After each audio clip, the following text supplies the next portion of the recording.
আমরা সকলেই জানি সুপ্রিম কোর্টে আগামী 10 তারিখ হিয়ারিং আছে এবং আমাদের এসএসসি স্টেট বোর্ড তাদেরও বলার পালা চলে এসছে এবং লাস্ট একটা সাবমিশন স্টেটের তরফ থেকে করা হয়েছে। সেখানে অনেকগুলো ডেটা মিসম্যাচ করছে। সেটা ভীষণভাবে ভয়ের বিষয় আমাদের জন্য, কারণ যদি এই তিনটে দপ্তরের মধ্যে এসএসসি বোর্ড আর যদি স্টেটের ডেটার মধ্যে মিসম্যাচ হয় তাহলে সেটা সমূহ বিপদ আমাদের জন্য। সেই জন্য কী করা দরকার, এই যে তিনটে সংস্থা আছে তাদের মধ্যে কোঅর্ডিনেশনটা ভীষণভাবে দরকার। এটা কিন্তু হয়ে উঠছে না বিভিন্ন কারণে।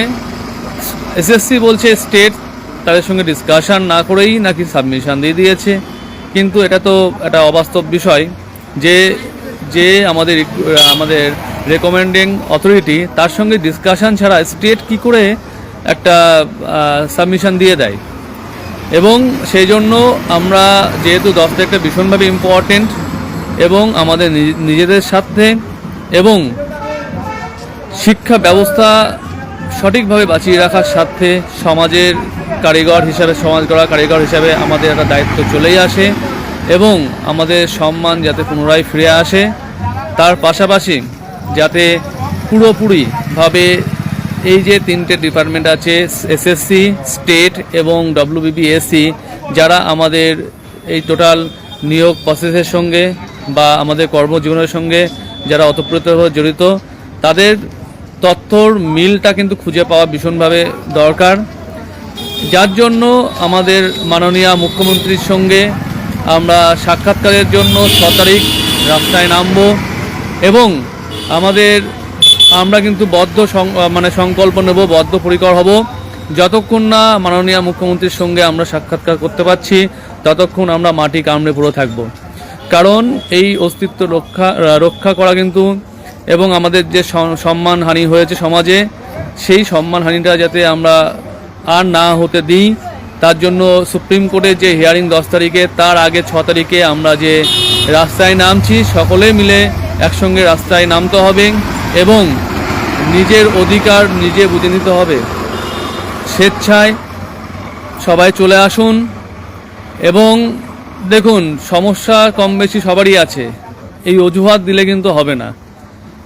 এমার্জেন্সি মেডিকেল প্রবলেম ছাড়া বাকিগুলো কিন্তু অজুহাতই হবে।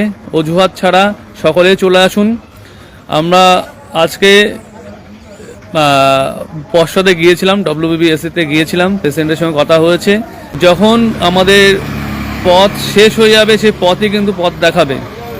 আমরা জানি মাননীয় মুখ্যমন্ত্রী আমাদের প্রতি অবশ্যই সদয় হবেন এবং আমাদের যে ন্যায় বিচারে উনি কিন্তু পথ দেখাবেন, যাতে সমস্ত ডিপার্টমেন্টের সঙ্গে কোঅর্ডিনেশন করে সঠিকভাবে সঠিক তথ্য যাতে মিসম্যাচ না হয় সেটা তুলে ধরে এবং আমাদের বিচারটা ত্বরান্বিত হয়।